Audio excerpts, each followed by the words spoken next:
Mulheres no cinema nacional. No mês internacional da mulher, vamos discutir a presença delas nas telonas nacionais. O Para Todos começa agora.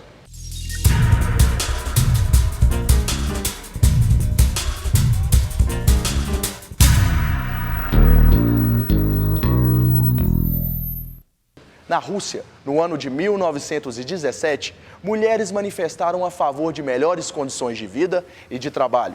O protesto deu origem ao Dia Internacional da Mulher, celebrado em 8 de março.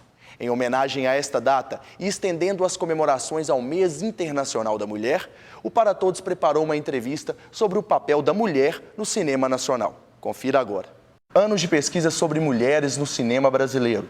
E hoje ele traz todo esse conhecimento ao Para Todos. Nosso entrevistado de hoje é o jornalista e pesquisador de cinema Adilson Marcelino. Seja bem-vindo ao nosso programa, Adilson. Muito obrigado. Adilson, vou começar te perguntando, de onde veio o seu interesse em estudar a mulher no cinema nacional? Bom, essa pesquisa ela surgiu de forma simbólica ainda em 1981, quando eu assisti a um trailer de um filme chamado Eros, o Deus do Amor, que é um filme do Walter Hugo Cury. E esse trailer era muito impressionante porque ele foi todo construído a partir de mulheres. Eram várias atrizes desfilando na tela e eu fiquei muito impressionado porque eu não conhecia a maioria daquelas mulheres.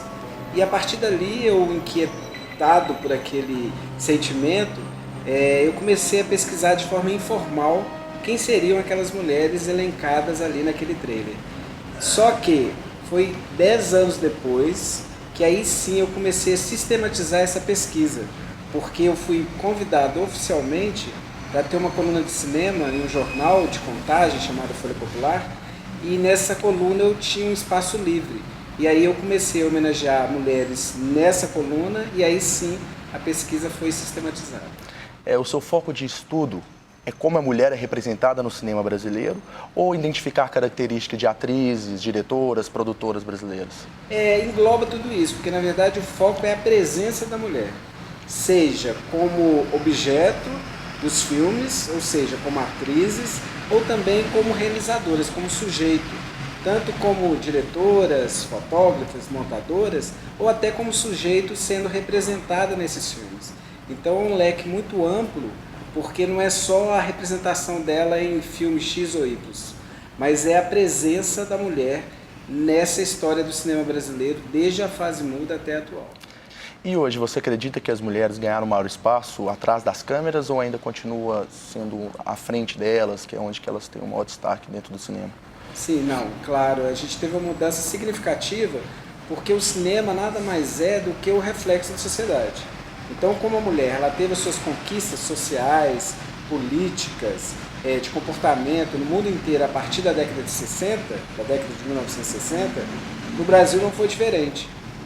Então, por exemplo, se a gente tem menos de 10 mulheres até a década de 60, mas dos anos 70 para frente, esse número vai aumentando porque ele é um reflexo das conquistas sociais, políticas, do feminismo na década de 60 e 70, e isso é refletido no cinema.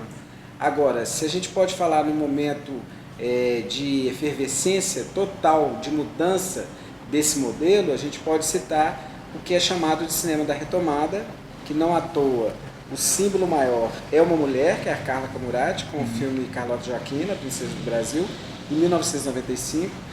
E a partir daí do cinema da retomada, esse número de mulheres ele cresce muito, não só aí na direção de longas, mas também de outras funções que compõem aí uma ficha técnica de um filme.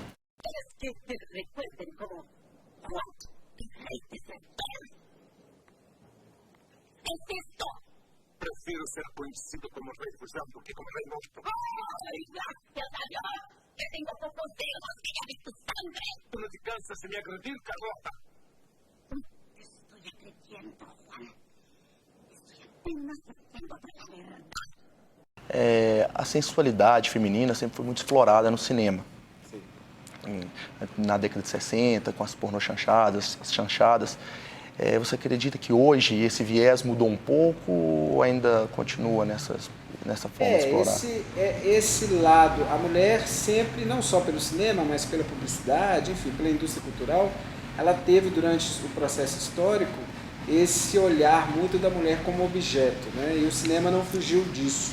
Mas é bom lembrar também que mesmo durante essa trajetória existiram alguns exemplos de realizações que também passaram e contestaram esse modelo. Claro que de um número muito menor diante de toda a produção do cinema, né? Principalmente até os anos 50.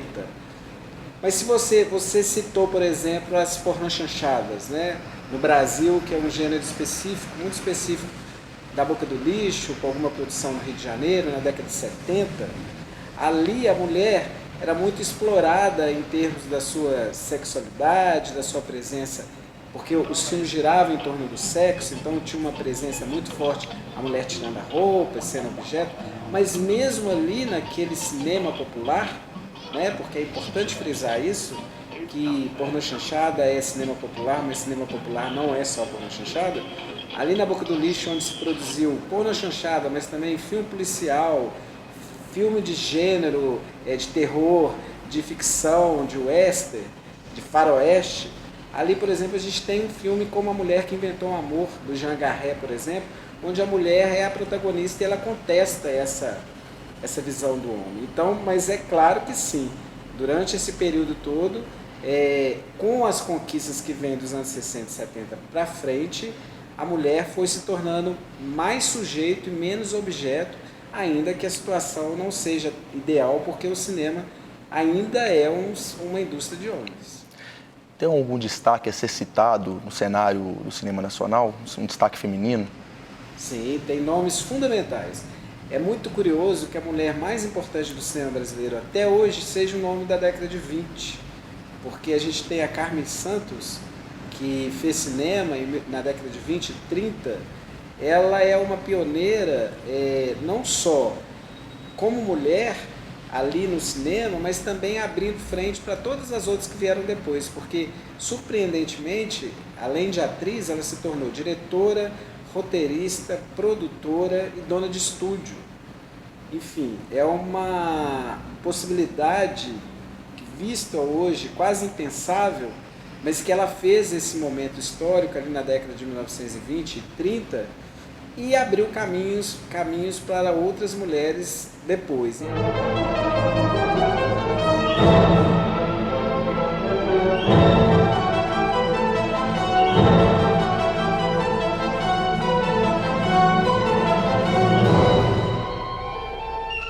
aí a gente pode citar já mais próximo, a gente pode citar uma Leila Diniz, por exemplo, né, que na década de 60 teve uma postura libertária, teve problemas com a ditadura militar, não por engajamento político, mas por comportamento, e claro, isso foi levado ao cinema também, e outras mulheres como Helena Inês, do cinema marginal, que vinha com uma interpretação totalmente libertária e debochada e política, e alguns outros nomes que vêm até hoje aí desafiando esse lugar reservado que seria para a mulher e que ela acabou se jogando isso para o alto e mostrando outras faces e outras possibilidades de ser representada e se representar. Você citou o viés político.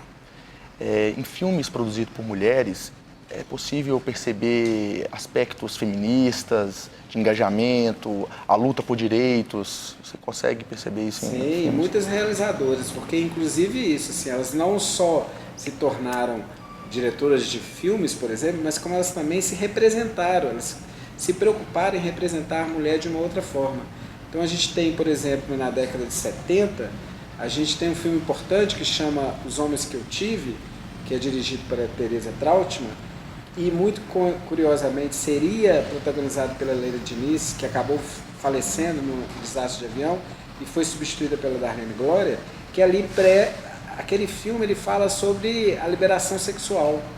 Você tem também, nos anos 70, o surgimento nos longas de uma diretora fundamental do cinema brasileiro que chama Ana Carolina.